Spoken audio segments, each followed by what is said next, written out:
Comment la France doit-elle se préparer pour la génération des données stratégiques de demain? Ils vont nous emmener avec eux sur cette prospective. N'hésitez pas à mettre vraiment votre... Chacun va prendre un micro. Très bien, vous en avez un là au cas où. Mettez bien le micro sur le menton, s'il vous plaît. Mettez-le sur le menton. On vous entend à distance pour les gens connectés. Merci. Merci à tous et merci à vous de vous prêter au jeu de répondre à cette question ensemble du point de vue des industriels de santé, de comment la France doit-elle se préparer à la génération des données stratégiques de demain. J'en profite pour préciser à la salle qu'à la fin, on a réservé quelques minutes de questions-réponses, donc si vous en avez, ce sera le moment. Et peut-être pour commencer à se mettre tous à niveau, en quelques mots, est-ce que vous pouvez me donner des exemples concrets de ce que vous entendez par données stratégiques? Je vais commencer. Donc, je suis Mélina Gilberg, je suis directrice associée HEOR chez Amgen France. Donc, je travaille avec Corinne aussi dans la coordination du CSF sur les données de santé. Et donc, ce que c'est pour moi une donnée stratégique, c'est une donnée qui va répondre à une question que l'on se pose sur les innovations de demain. Puisque en scannant nos pipelines, on connaît les aires thérapeutiques qui font l'objet d'une recherche, qui sont l'innovation de demain. Et pour qu'au moment où on ait besoin de générer des données diverses sur ces aires thérapeutiques, il faut que les bases de données soient prêtes. Donc l'anticipation et la priorisation de la donnée pour répondre à nos questions. Merci Mélina. Lionel Ben-Simon, directeur HEOR. Donc en deux mots, une donnée stratégique, pour moi, c'est une donnée fraîche et facile d'accès d'un point de vue réglementaire. Peut-être que j'enchaîne. Donc Yoann Lelarge, responsable de la génération de données chez Janssen en oncologie. Pour moi, une définition de la donnée stratégique, c'est la représentativité de ces données, de pouvoir les utiliser, qu'elles soient transposables. Pierre-Alexandre Scora, je suis responsable médical Real World Evidence pour Pfizer. Donc, une donnée stratégique, c'est aussi les PRO. Donc, les PRO, c'est des données patients qui viennent du patient, donc sur des données sur sa maladie, ses symptômes, sa qualité de vie, son vécu de sa maladie. Et l'exploitation de ces données est extrêmement importante puisqu'elle permet d'intégrer la voix du patient sur l'ensemble du cycle de vie du médicament, donc du développement jusqu'à le post-marketing. Bonjour à tous, Dan Béziz, responsable Real World Evidence Novartis. Alors pour répondre à la question en un mot, je dirais toute donnée qui permet d'améliorer le profilage d'un patient, dès lors qu'elle n'est pas prise isolément et qu'elle est appareillée à d'autres données, elle devient pour moi stratégique. Et si je devais donner un exemple dans le champ de l'oncologie, ce serait les biomarqueurs génétiques. Super, merci beaucoup à tous. Donc on voit que ces données stratégiques, elles ont un caractère stratégique par leur nature et l'utilisation que l'on en voit, et qu'on a finalement deux types de données stratégiques, des données qui sont générées spécialement pour la recherche, alors que d'autres, c'est des données qui existent déjà et qui sont réutilisées. D'ailleurs, Dan, on a travaillé sur cette question pendant les préparations. Bon, on a vu beaucoup de choses aussi sur la réutilisation de données, mais pour remettre un petit peu tout le monde à niveau, est-ce que tu pourrais nous dire concrètement ce que ça veut dire pour un industriel de réutiliser des données ? Oui, alors pour un industriel, mais institutionnel ou académique, la définition est plus ou moins la même. On a une question de recherche scientifique, on souhaite pouvoir y répondre par de la génération de données. Et donc soit on met en place une étude sur des données dites primaires, c'est-à-dire qu'on va mettre en place une collecte de données dédiée, spécifique à la réponse à cette question, ou bien on va aller réutiliser des données qui ont préalablement déjà été collectées dans le cadre d'une autre finalité. Alors c'est ce qu'on appelle les études sur données secondaires. Alors ces données, elles ont préalablement déjà été initialement collectées, soit dans le cadre d'une autre recherche, ça peut être une cohorte, un registre, ou bien elles ont été générées dans le cadre des soins courants, les dossiers médicaux, les entrepôts de données de santé hospitaliers, demain les données de mon espace santé peut-être, ou encore c'est des données qui ont été générées à l'occasion d'un remboursement, et c'est le cas des bases médico-administratives. Après ces généralités tout le monde sait déjà. Je voulais quand même vous donner quelques chiffres aujourd'hui au sein de l'industrie pharmaceutique, ce que représentent aujourd'hui les études sur données secondaires. En 2016, on avait seulement 20% de nos études qui étaient réalisées sur des données secondaires. En 2023, c'est plus de 80% de nos études. Je pense que c'est un point important. On a complètement inversé ce ratio en l'espace de 7 ans, et ça montre clairement qu'on est dans cette ère de la réutilisation de la donnée, et la tendance va va se confirmer.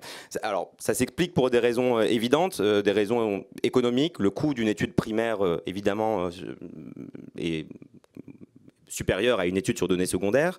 Le délai d'obtention des résultats est considérablement raccourci. On peut imaginer peut-être même que demain, les entrepôts de données de santé puissent générer des données en temps réel. Et enfin, un troisième point qui me paraît important d'être souligné, c'est l'état d'esprit. L'état d'esprit de l'ensemble des acteurs, ce souhait, cette volonté que l'on a tous à vouloir mutualiser nos efforts respectifs et nos investissements qui vont de pair dans cette structuration à l'échelon national. Et donc, finalement, cette prise de conscience collective que ce patrimoine des données de santé, c'est notre bien commun. Super, très intéressant. Et donc, du coup, j'imagine qu'il y a différentes sources de données.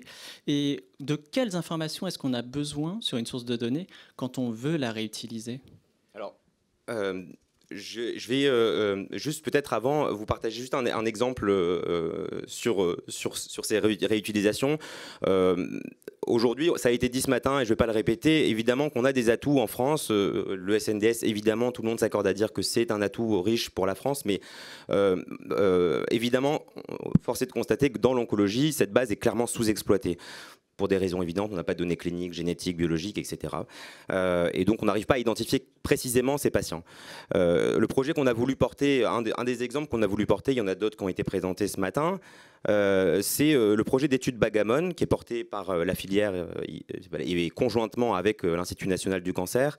Et ce projet vise dans le cancer du poumon, à enrichir les données du SNDS avec des données qui proviennent des plateformes de génétique moléculaire. Et donc, finalement, au-delà de ce cas d'usage dans le cancer du poumon, c'est de pouvoir répliquer cette méthodologie de chaînage à d'autres cancers, d'autres tumeurs, et bon, finalement, pouvoir exploiter pleinement les bénéfices de cette base. Pour répondre à la question, qu'est-ce qu'on regarde en tant qu'industriel rapidement, en 1 minute 30, premièrement, il faut en avoir connaissance, donc ça nécessite une cartographie simple, à jour, des données dans un périmètre, des sources de données dans un périmètre. Deuxièmement, d'avoir une documentation suffisante. Par documentation, j'entends tous les éléments qui peuvent nous aider à évaluer si la base est en capacité de répondre à notre question. Volume des patients, représentativité, etc. etc. Et le troisième élément, c'est à quelle vitesse on peut mobiliser ces données. Quelle est la capacité opérationnelle du porteur de projet? Est-ce qu'on a une nécessité de réinformer de manière individuelle les patients ou le porteur de base a déjà prévu un portail d'information? Ça a l'air d'un détail, mais c'est des temps précieux pour répondre à des enjeux industriels. Et enfin, c'est le délai de contractualisation, se mettre d'accord sur les modalités de collaboration.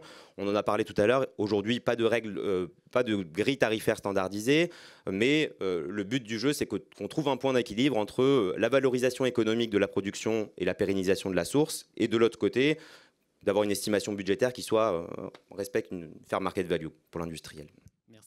Merci beaucoup, Dan. Merci beaucoup, Dan. Donc finalement, on voit qu'il y a un aspect aussi d'initiation, de contractualisation initiale. Mélina, je crois que tu peux nous dire des choses sur comment on fait concrètement pour que ces données, elles voient le jour. Alors les données, elles voient le jour d'une façon différente en fonction de la source dont elles proviennent. Et là, je voudrais particulièrement me focaliser sur les cohortes et sur les registres, parce que ce sont des outils essentiels à la santé publique avec lesquels nous, industriels, nous faisons des partenariats. Et donc, je rappelle un peu brièvement ce que l'on regarde. Donc déjà, on se pose une question de recherche qui est différente tout au long du cycle de vie du médicament. On peut avoir besoin de regarder l'épidémiologie d'une pathologie, de regarder les caractéristiques des patients, de regarder quelles sont en vie réelle les stratégies de traitement ou les outcomes de survie, de faire de la comparative effectiveness ou encore de regarder des éléments de qualité de vie. Et donc, toutes ces questions-là, on se les pose à différents cycles, aux différents moments du cycle de vie du médicament, et on a besoin d'une collaboration solide avec nos partenaires, donc les institutions, ça peut être des CHU ou autres, qui portent ces cohortes et ces registres. On appartient certains à un comité au sein du LEM qui travaille sur l'usage et la réutilisation des données et tout le potentiel qui en découle.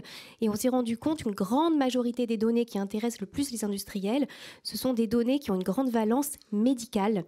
une grande valence clinique. D'où vraiment la nécessité de construire des partenariats gagnant-gagnant dans un cercle vertueux avec une complémentarité des expertises. C'est vraiment là-dessus que je souhaite insister. Nous, on arrive avec une question de recherche, hein, comme on disait tout à l'heure, stratégique puisqu'elle est en lien avec l'innovation. Et on travaille avec des gens qui connaissent très bien les bases de données qu'ils ont construites, hein, qui ont une expertise très pointue. La plupart du temps, qui sont adossés à un comité scientifique d'experts qui nous aide à affiner nos protocoles pour construire des études qui soient robustes, hein, qu'elles soient à destination des autorités ou de la communauté scientifique. Et donc, c'est extrêmement important.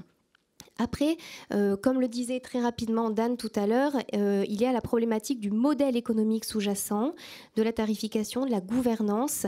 Ce sont des sujets qui ont été traités dans le rapport Jérôme Marchand-Harvier dont on a parlé à l'instant, que nous traitons aussi avec le CSF et au sein de la FIAC. Le CSF ? Oui, le comité stratégique de filière. Excusez-moi. Et donc, comme on parle ici de la stratégie de demain, je voudrais faire un petit focus sur les partenariats de demain, parce qu'il y a deux éléments qui me paraissent très importants à retenir. C'est qu'on a de plus en plus d'acteurs quand on fait un partenariat public-privé autour de la table. Avec l'émergence de la médecine personnalisée, par exemple, nous devons discuter avec des anatomopathologistes, avec des personnes qui travaillent dans des laboratoires d'analyse, avec des statisticiens qui doivent pouvoir analyser finement les données. Donc, c'est quelque chose qu'il faut bien qu'on embrasse pour les prochaines années, parce que ce n'est pas simple à construire. Et pour demain aussi, peut-être penser à faire des partenariats avec nos pays voisins, des partenariats européens, pour répondre notamment à la demande de génération de données dans les maladies rares. Merci beaucoup, Mélina, pour ces éléments précis. On voit du coup qu'il y a énormément de choses qui entrent en jeu dans cette génération des données. Mais jusqu'à présent, je crois qu'on a entendu tout à l'heure parler du mot de structuration des données et on n'en a pas encore parlé aujourd'hui. Je crois que, Johan, tu as travaillé sur la question. On entend des mots barbares comme CDISC, OMOP, FHIR, Osiris. Quelle est ta perception? Qu'est-ce que tu en penses? Et effectivement, c'est un vrai sujet, la structuration des données, parce qu'on a entendu tout au long de la journée ces noms-là, qui ne sont pas des gros mots eux aussi, mais qui font peur. Et on voit qu'on a aussi pas vraiment d'alignement. Et on l'a vu ce matin avec les intervenants qui ont choisi des formats différents. Peut-être que ce qui est intéressant, c'est de comprendre aussi les formats de ces données. Tout dépend aussi de l'usage de la donnée. Je vais découper en deux grands types. Le premier type, c'est de la donnée qui est produite pour un autre but que la recherche. Et je vais prendre par exemple le SNDS, que tout le monde connaît quasiment. Il est produit pour de la facturation, si je schématise. Or, nous, industriels, par exemple, on va produire des bases de données pour de la recherche. Et on va structurer dans un essai clinique en CDISC, qui est un format standard et qui permet justement de valider la qualité de ces données.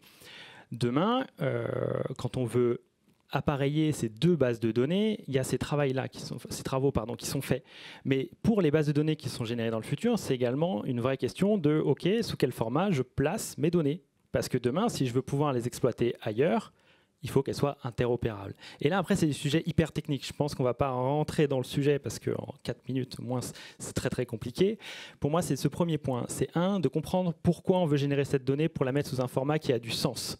Parce qu'on ne va pas commencer à transformer sous des formats de données très compliqués pour de la prise en charge classique, parce qu'on va rendre la tâche beaucoup plus dure pour les infrastructures que l'essentiel de la génération de cette donnée. Ensuite, il y a un autre point pour moi qui est important, et on l'a vu en filigrane toute la journée. C'était assez drôle de le voir, parce que quand j'ai commencé il y a 10 ans, je suis déjà si vieux, en gros, on générait de la donnée en primary data collection. Ça veut dire quoi? On génère, nous, laboratoire, la donnée dont on a besoin en allant la collecter dans les dossiers médicaux des patients. Aujourd'hui, le réflexe, et Dan l'a dit, complètement changé, on va voir ce qui existe. On ne va pas recommencer de nouveau le travail. Et ça, c'est hyper important. Ça veut dire qu'on va essayer de connecter ces éléments. Parce que si on prend le SNDS, on l'a dit à nouveau et je paraphrase, ce n'est pas de données cliniques. Et c'est important dans la médecine de précision et la médecine personnalisée d'avoir ces éléments-là. Et donc, ça va être capital de connecter ces bases entre elles et donc de trouver les solutions. Les solutions, on a parlé de format de données, on a parlé aussi des réseaux fédérés. Voilà, on a beaucoup de solutions qui émergent et grâce à la FIAC, on a aussi tout un panel d'intervenants où on peut aller choisir justement différents types de solutions et les tester. C'est ce qu'on fait sur plusieurs projets. Evin, tu me corriges, 100% des projets de la FIAC, c'est de l'appariement, de bases de données. Et oui. Voilà, c'est magnifique. Ça veut dire que, en gros, c'est vraiment quelque chose qui est à poser. Il faut nommer le mal par son nom. Grosso modo, c'est que c'est beaucoup d'obstacles, mais tout le monde le fait. Donc on va trouver des solutions, et l'intérêt de la FIAC, c'est que quand quelqu'un trouve, il partage. Voilà. Donc moi, c'est un des messages aussi que je voulais passer sur cette structuration de données. Il n'y a pas de consensus, il n'y en a pas en France, il n'y en a pas entre les régions, il n'y en a pas entre les registres, et je me suis noté sur un petit bout de papier des éléments à partager avec vous sur vraiment la complexité de ça. Stéphanie est passée brièvement parce que son rapport fait plus de 100 pages, mais il est magnifique, je vous invite à le lire. Il y a en France 330 cohortes, 110 registres. Voilà. Un tiers des registres seulement utilisent une norme commune. Voilà. Donc le niveau de complexité pour la France, c'est déjà hyper élevé. Donc imaginez qu'il n'y a toujours pas d'alignement FHIR, OMOP au niveau européen. Merci beaucoup, Johan. Et du coup, je m'attarde juste sur un petit point très intéressant. Tu as dit connecter les bases de données entre elles. En termes techniques, je vais sortir le mot appariement. On voit qu'on a un gros patrimoine français que sont le SNDS, le Système national de données de santé, qui sont les données de l'assurance maladie. Tu as parlé de registres, de cohortes. Et c'est des belles spécificités françaises. Et du coup, Pierre-Alexandre et Lionel, je voudrais vous entendre sur ce point-là. Puisqu'on est dans un contexte européen qui évolue, est-ce qu'il faut poursuivre ces spécificités françaises, selon vous ? Bien sûr, le SNDS, on ne peut rien dire d'autre. Le SNDS, c'est à peu de choses près l'ensemble des consommations de soins du patient, de sa naissance à son décès, et ça pour toute la population française. Donc Dan et Johan, ils n'aiment pas le SNDS. Ça reste quand même une des plus belles bases, voire la plus belle base médico-administrative du monde. Donc, bon. Ensuite, pour les registres et les cohortes, on a la chance en France d'avoir une organisation, une structuration en filière, en réseau, en centre de lutte contre le cancer, avec ces dernières années une dynamique d'écosystème. Donc je pense au HDH, aux entrepôts de données de santé, aux plateformes, et à France 2030. Donc tout ça qui permettent de soutenir, de supporter des registres et des cohortes de grande qualité. Donc en fait, en France, on a beaucoup d'atouts. On a beaucoup d'atouts, mais on ne capitalise pas assez dessus. Parce qu'il y a encore de nombreux freins à leur exploitation. Alors, c'est très bien dit dans le rapport Marchand-Harvier. Stéphanie Alassonner en a parlé juste avant, donc on ne va pas revenir dessus. Mais le délai est un frein majeur. C'est 18 mois pour le SNDS. La fraîcheur des données est un sujet important aussi. C'est-à-dire que pour avoir les données de l'année N, il faut attendre le 3e trimestre de l'année N+1. Et ça, c'est valable aussi pour les registres et les cohortes, où pour certaines, il faut quasiment 1 an pour consolider les données avant de pouvoir les exploiter. Et ça, c'est sans parler des complexités et des délais de contractualisation. Donc, quand on dézoome un peu au niveau européen, on se rend compte qu'il y a d'autres bases de données qui sont relativement similaires et qui sont accessibles beaucoup plus rapidement. Et ces éléments de différenciation, alors il n'y a pas que le délai d'accès, il y a, je pense aussi aux données de médecine de ville, je pense aux données de génomique. Ces éléments de différenciation donnent un avantage à ces sources de données pour nos équipes du global. Et le risque, c'est que les labos pharma, ils finissent par privilégier ces pays aux dépens de la France, et particulièrement à un moment d'européanisation des données de santé. Et toi, Lionel, qu'est-ce que tu peux nous dire de plus là-dessus ? Pour répondre à ta question, bien sûr qu'il faut continuer. Je pense qu'on l'a vu tout au long de la journée. Il faut aller plus loin surtout. Parce que le contexte européen, il évolue. D'ici l'année prochaine, en 2025, on va voir l'évaluation européenne des technologies de santé. Premier bouleversement. Le deuxième, c'est l'espace européen des données de santé qui devrait être voté au printemps avec une implémentation progressive dans les 2 à 5 ans. Et donc je pense, si tout ça se met en place, comme on a vécu la mondialisation des économies, je pense très clairement qu'on se dirige vers une européanisation de la donnée de santé. Avec toutes les implications que ça peut avoir, c'est-à-dire bouleversement des situations acquises. Ça veut dire une compétitivité au niveau européen, une compétition au niveau européen qui s'accroît. Et puis, voilà, toutes les implications que ça peut avoir en termes d'attractivité de la recherche, création d'emplois, rayonnement de la recherche française. Donc il faut s'y préparer. Ça paraît loin quand on en parle, 2, 5 ans, mais en fait c'est demain, si au regard des chantiers qu'il y a à mettre en place. Et donc c'est intéressant. En fait, on a un jalon clé, cet espace européen des données de santé, sous 2 à 5 ans. Et puis on a une super opportunité, c'est que en fait, on est un peu tous d'accord sur le diagnostic. Ça fait, je pense, tous 5, 7 ans, 10 ans qu'on lit des rapports, qu'ils soient publics ou privés, sur le sujet des données de santé. Tout le monde est d'accord sur le diagnostic. C'est rare pour être souligné en France. Maintenant, c'est qu'est-ce qu'on fait après ? Qu'est-ce qu'on fait après pour accroître notre compétitivité en termes de priorisation de l'offre de données de santé, en termes de qualité de ces données, en termes de facilité d'accès? Et donc là, on a un gouvernement qui est en train de se constituer.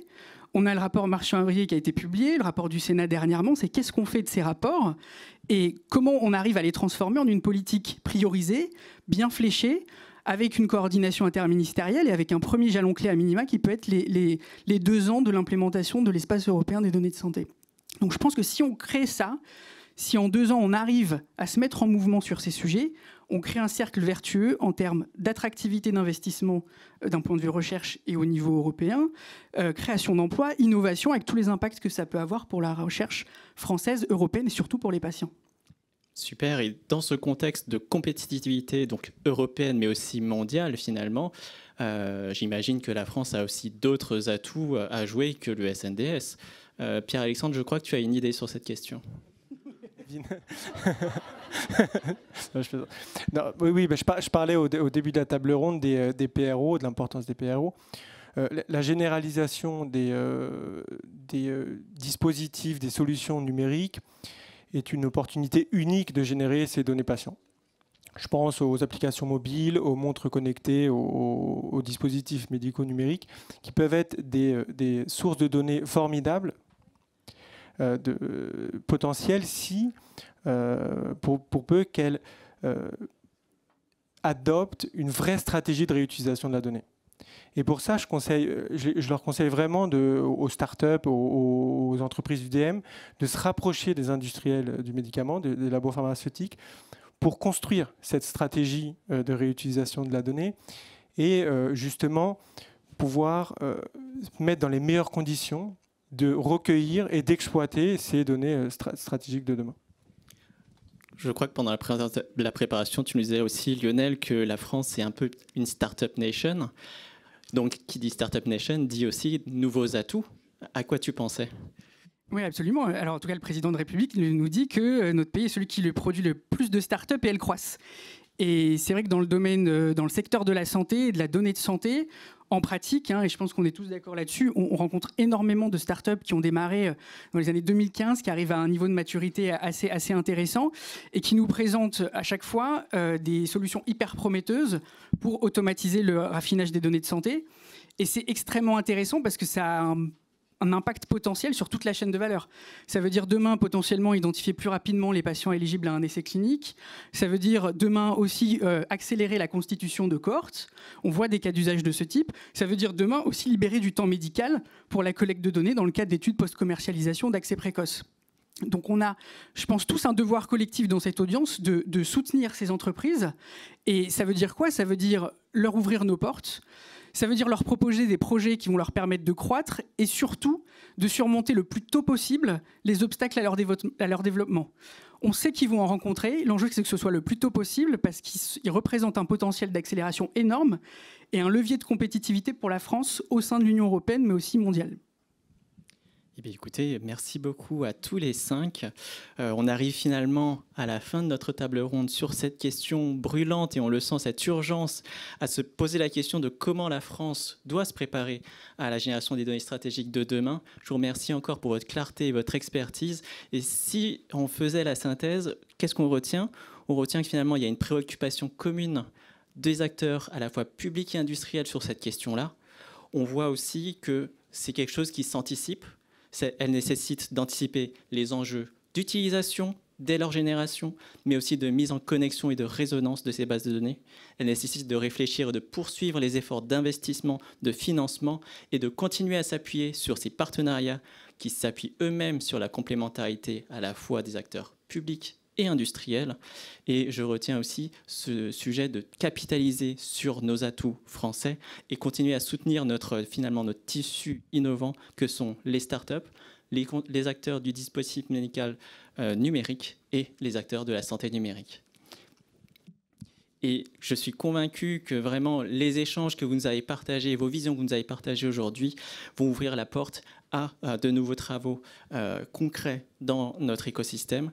Et j'en profite pour partager un point qu'on a déjà évoqué, c'est que la filière va se mettre à travailler en particulier sur les données d'accès précoce avec un core dataset, finalement, puisque ces données aussi sont des données stratégiques. Bravo, merci.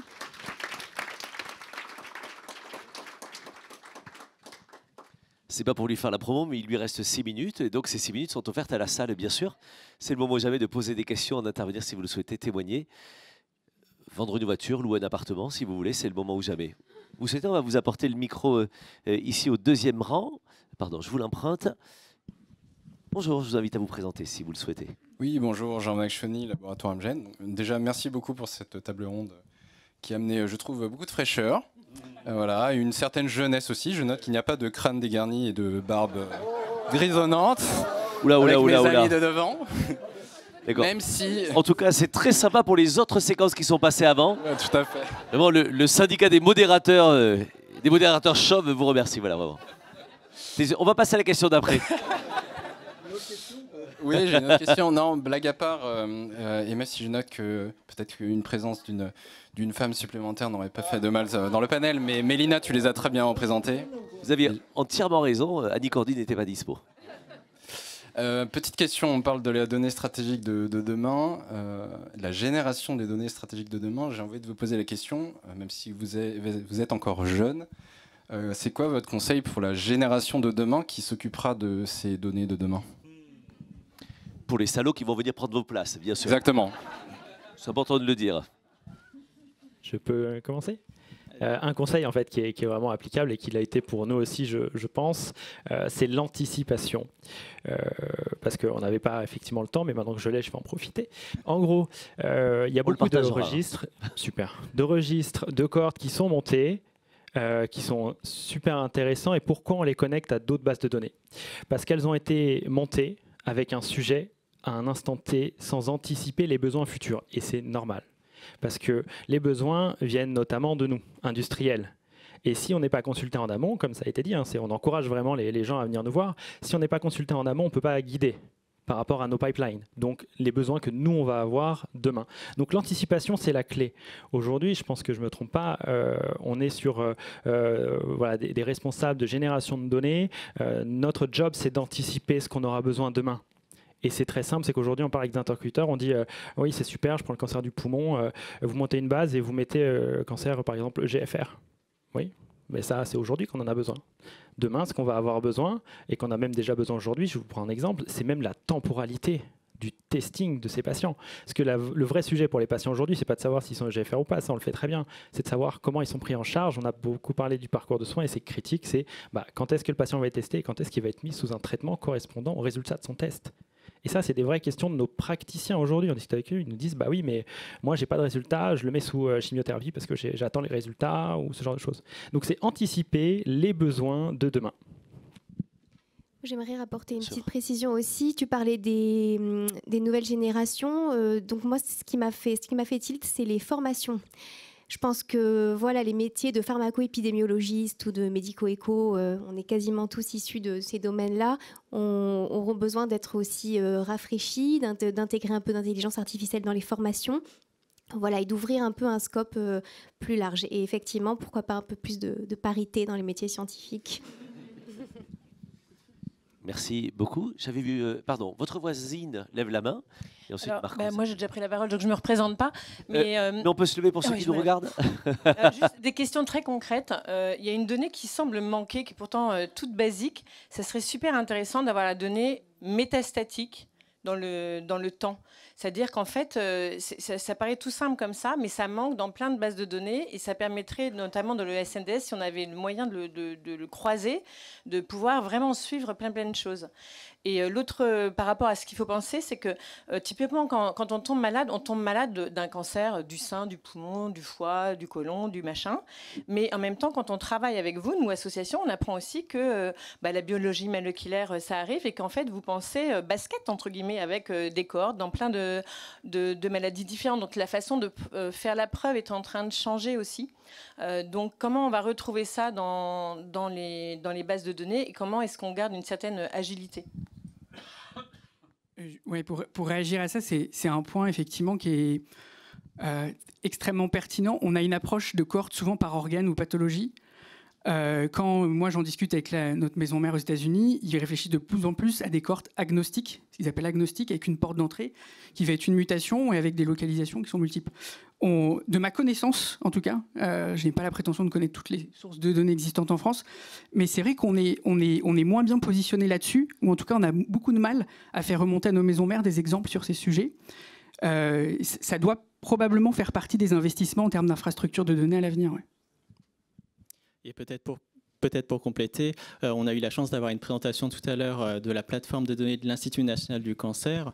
Cette plateforme aura la possibilité justement de chaîner, de pouvoir adjoindre le statut génétique de la tumeur à son patient et à son suivi. Et donc finalement, elle ouvre d'autres possibilités de rentrer sur la maladie du patient par son anomalie ou sa petite spécificité, plutôt que de rentrer par le type de cancer. Merci beaucoup, on va applaudir et remercier tous vos intervenants cet après-midi qui étaient avec nous.